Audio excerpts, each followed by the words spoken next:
윤석열 전 대통령 내란 혐의 첫 재판에서 검찰과 날선 공방이 벌어졌습니다. 1시간 반 가까이 직접 변론을 하며 공소 사실 전체를 부인했는데요. 관련 내용에 대해서 양지민 변호사와 함께 얘기 나눠보겠습니다. 어서 오세요. 안녕하세요. 네. 80분 넘게 직접 발언을 했다고 하는데 내용은 헌재 변론기일에서 했던 주장과 거의 비슷했다고 볼 수 있죠. 그렇습니다. 예. 헌재에서 이미 이제 수차례 주요 증인들에 대한 증인 신문이 진행된 바 있기 때문에 그때 당시에 윤 전 대통령 측에서 주장을 했던 그 내용 그대로를 윤 전 대통령이 모두 발언의 기회를 얻어서 약 90분 가까운 82분 동안 이렇게 쭉 발언을 할 수 있는 기회를 얻었다라고 보시는 것이 맞겠고요. 검찰의 경우에도 PPT를 120여 장 준비를 해서 공소사실 요지에 대해서 자세하게 설명을 했습니다. 이 부분에 대해서 윤 전 대통령이 발언 기회를 얻은 이후에는 PPT를 좀 띄워달라라면서 한 장 한 장 넘겨가면서 주요 사실에 대해서 반박을 했다라고 전해지고요. 일단 검찰이 국헌문란의 목적을 가지고 폭동행위가 있었다라고 주장을 하는 것은 내란죄의 공소 사실이자 그리고 내란죄의 구성 요건입니다. 그렇기 때문에 이 부분에 대해서 집중해서 이제 주장을 한 것이고, 다만 윤 전 대통령은 헌재 이제 심판에서도 이야기를 했던 것처럼 경고성 계엄이었다. 그리고 국민들에게 메시지를 전하기 위해서 계엄이라는 형식을 빌린 것이지 몇 시간짜리 내란이 어디 있느냐라면서 반박을 했습니다. 윤 전 대통령이 검찰의 공소장을 지적하기도 하면서, 그러니까 검찰의 어떤 지금 재판이 진행되는 과정에 절차적 하자 등을 집중해서 지적하기도 했어요. 이것도 좀 전략적인 접근인 것 같습니다. 왜냐하면 지기현 부장판사가 이미 윤 전 대통령에 대해서 구속 취소 결정을 할 때 사실은 어느 정도의 좀 여지를 남겼습니다. 그러니까 공수처가 수사권을 가지고 있는지에 대해서 우리가 불명확하다. 이 부분을 좀 명확히 할 필요가 있겠다라면서 사실상의 구속 취소를 결정을 한 것이기 때문에 이 부분을 집요하게 이제 파고들면서 윤 전 대통령 측에서는 절차적인 문제가 있는 수사 방식이었고, 그랬기 때문에 결국에는 위법하게 수집된 증거가 다수 섞여 있고, 그렇다라고 하면 이번 이 공소의 경우에는 공소 기각 판결이 적당하다라는 논리로 계속해서 주장을 하고 있는 것이고요.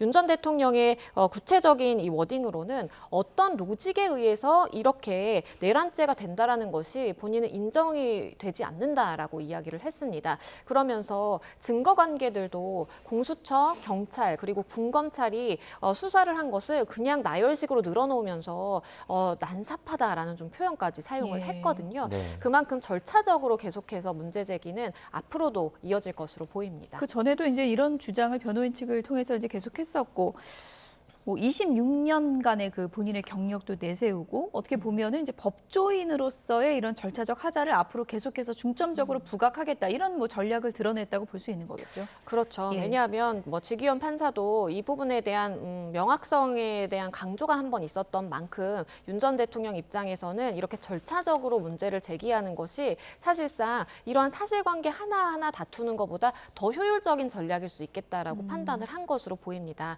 왜냐하면 사실관계를 하나하나 다투려면 증인을 정말 있는 그대로 다 불러서 증인이 하는 이야기 하나하나 이제 반박을 하면서 다퉈야 되는 절차가 필요한 것인데, 절차적인 문제를 만약에 제기를 해서 그것이 받아들여진다면 사실 다수의 이제 수집 증거에 대해서 위법하다라는 취지로 인정이 된다면 이것은 굳이 이제 사실관계 하나하나 반박할 필요 없이 사실 윤 전 대통령 측에서는 원하는 걸 얻을 수 있는 방법이거든요. 그렇기 때문에 절차적인 이 일을 계속하고 있다라고 보입니다.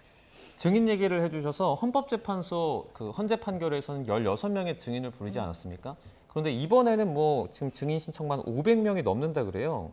그러면 이 증인들을 전부 다 부릅니까? 어떻게 해야 됩니까? 이것은 전적으로 재판장의 결정에 따라서 이루어지게 됩니다. 현실적으로 500여 명의 증인을 다 부르기에는 좀 어려움이 있을 것으로 보이고요. 네. 시간적으로 우리가 어느 정도의 한계를 지어야 되는 그러한 문제도 있기 때문에 500명이라고 한다면 군 인력 이라고 가정을 한다면 그 지휘 관계에 있는 사람을 뭐 한두 명 부르면서 일부 인원은 정리를 하고 이런 식으로 효율적으로 재판 증인신문 계획을 세우지 않을까 싶고요. 500여 명을 다 불러서 증인신문 한다라는 것이 현실적으로 어려운 것이 1심 재판에만 그러면 뭐 수년이 흘릴 수 있는 것입니다. 예. 그렇다면 대법원까지 상정한다면 이거는 거의 뭐 10년 가까이 될 수도 있는 것이기 때문에 재판부가 그런 선택은 하지 않을 것으로 보입니다. 상당히 좀 지리한 공방이 될 것 같다 그런 생각은 드는데 윤석열 전 대통령 측의 주장의 핵심은 이제 내란이 아니라는 그 주장이잖아요. 작년 봄부터 내란의 그림을 그려왔다는 주장은 코미디 같다 이런 표현까지 썼어요.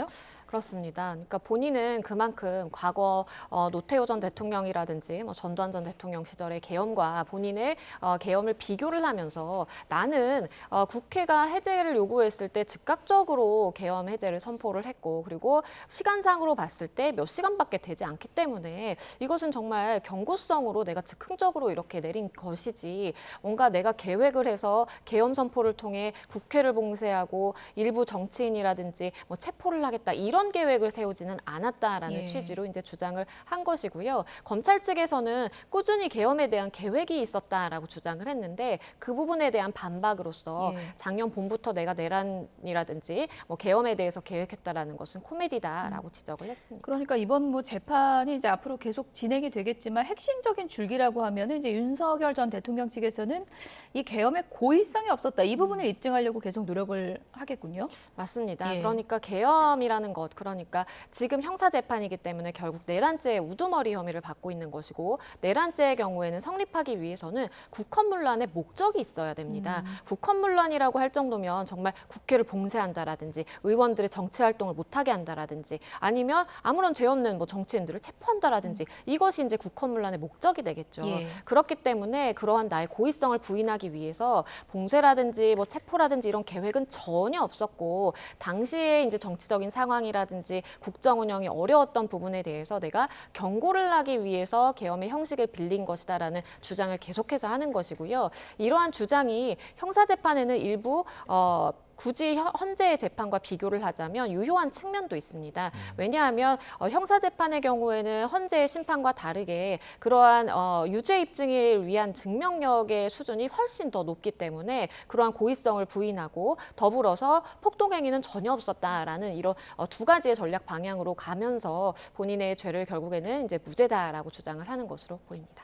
윤 전 대통령이 뭐 정치인 체포 의혹 등을 부인을 했는데 이제 헌재 심판에서는 그 결과를 보면 어느 정도 좀 인정이 된 부분이 있지 않습니까? 그렇죠. 그럼 만약에 이제 헌재 심판에서는 인정이 됐는데 형사 재판에서는 인정이 안 될 수도 있다 이 말씀이시죠? 안 될 수도 있습니다. 왜냐하면 헌재 재판과 헌재 심판과 그리고 형사 재판의 경우에는 증거 법칙도 서로 좀 다르게 적용이 되는 부분이 있고요. 물론 이 부분이 헌재 심판에서도 윤 전 대통령 측에서 계속해서 문제 제기를 했던 부분입니다. 네. 형사 재판의 경우에는 만약에 위법 수집 증거다라고 한다면 증거 일체에 대해서 그 판단의 근거로 삼을 수 없습니다. 그리고 증인 신문을 하는 것도 더 지리할 수밖에 없는 것이 일단은 윤 전 대통령 측에서 각각의 관계 당사자들에 대한 피신 조서, 신문 조서에 대해서 내가 부동의한다라고 한다면 반드시 법정에 세워서 증인 신문을 통해야만 그것을 증거 능력 인정할 수 있거든요. 네. 그래서 윤 전 대통령 측에서도 헌재 심판도 이와 마찬가지로 진행이 돼야 된다라고 계속해서 얘기를 했던 것인데요.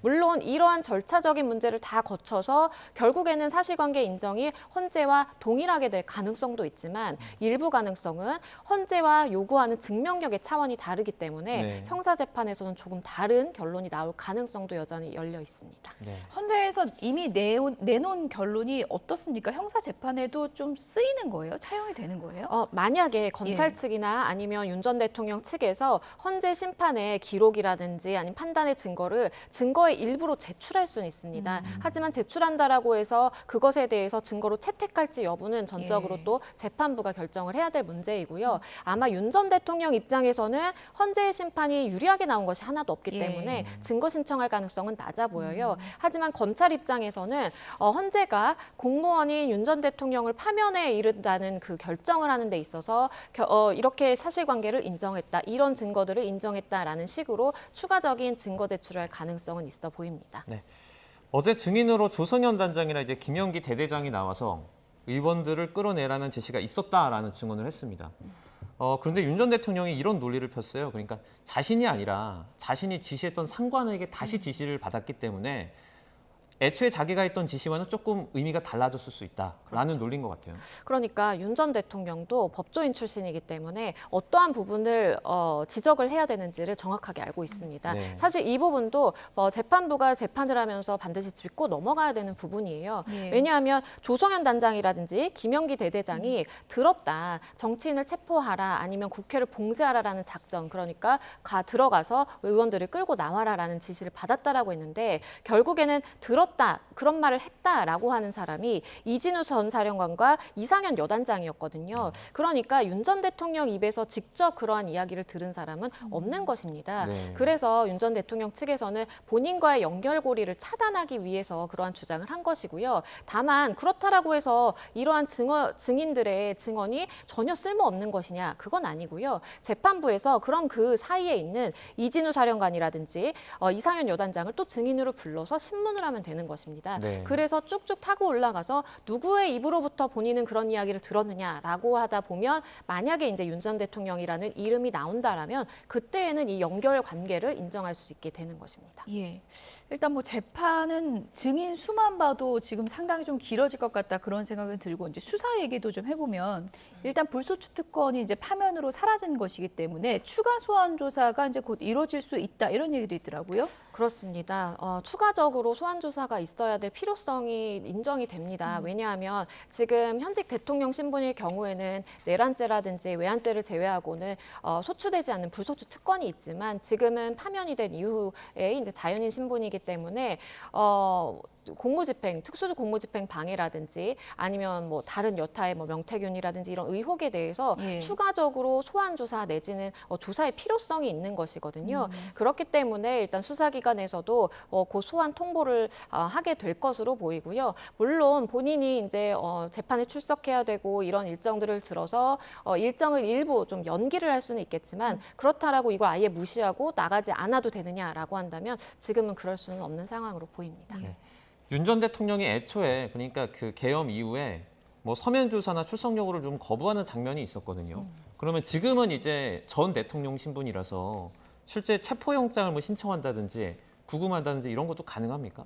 일단 경찰에서도 체포영장에 대한 가능성을 열어두고는 있습니다. 과거에 보셨던 것처럼 윤 전 대통령이 대통령 신분일 당시에 수차례 이제 소환 통보를 했지만 응하지 않아서 결국에는 체포영장을 청구하고 발부가 됐었잖아요. 네. 그것처럼 일반인과 마찬가지로 봐야 됩니다. 일반인들의 경우에도 여러 차례 이제 소환을 통보했지만 응하지 않는다라고 한다면 그때는 인신구속으로 갈 수밖에 없는 그런 현실적인 한계가 있거든요. 그래서 윤 전 대통령 측에서도 아마도 본인이 법조인 출신이기 때문에 무턱대고 이렇게 소환 조사에 응하지 않을 것이라고 기대하기는 어렵고요.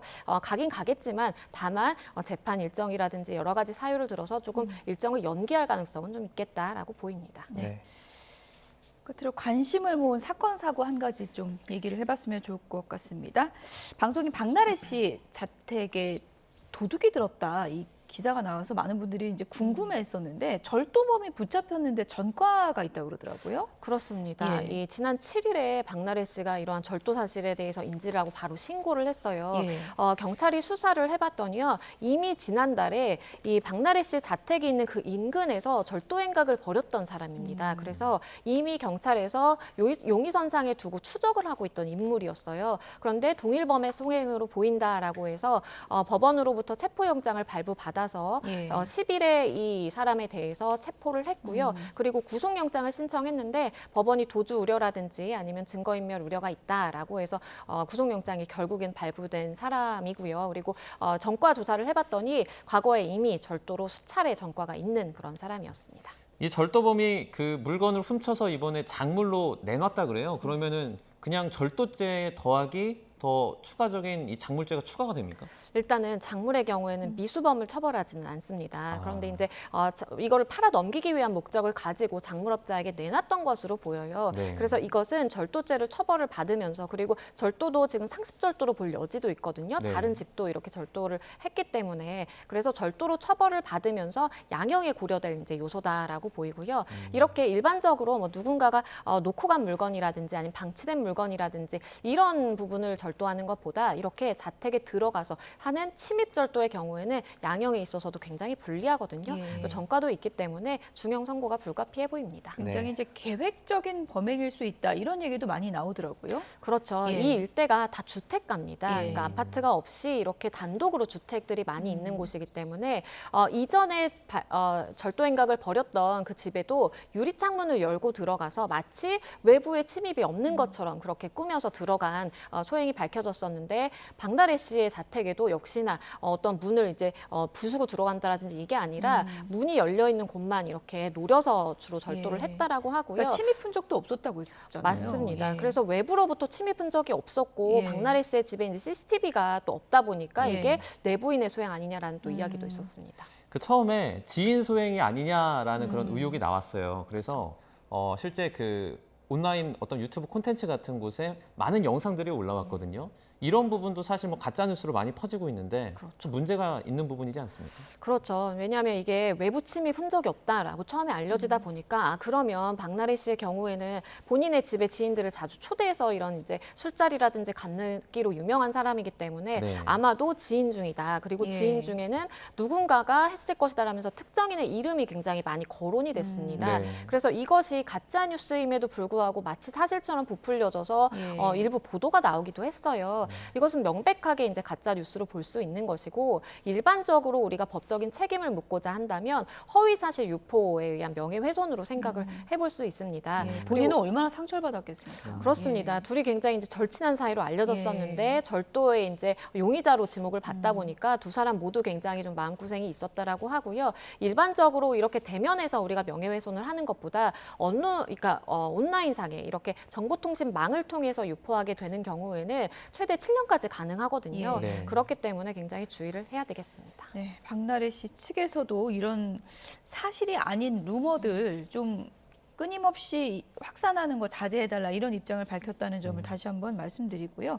그런데 예능 프로그램 보다 보면 박나래 씨뿐만 아니라 연예인들 집 공개 많이 하잖아요. 그러면 이제 내부도 다 드러나고 주변도 다 드러나다 보니까 이게 좀 범죄에 노출되기가 쉬운 게 아니냐 이런 또 걱정도 있더라고요. 맞습니다. 예. 이런 부분에 있어서 굉장히 좀 주의를 해야 됩니다. 그래서 예. 요즘에는 뭐 관찰 예능이라고 해서 이렇게 집을 공개하는 경우가 굉장히 많은데 이것이 자칫 잘못하면 본인의 자주 이용하는 동선이라든지 집이 적나라하게 이제 주소까지 공개가 될 우려가 있어서 주의해야 되고요. 그렇기 때문에 요즘에는 예를 들어 집 주변에 이제 창문으로 보이는 외관을 다 모자이크 처리하고 안 보이게 한다라든지 이런 것도 하나의 방법이 되고 SNS를 이용할 때에도 본인이 어딜 가는지 그때그때 실시간으로 노출하는 것보다는 조금 자제하는 모습이 필요해 보입니다. 네, 알겠습니다. 오늘 여기까지 듣도록 하겠습니다. 양지민 변호사와 함께했습니다.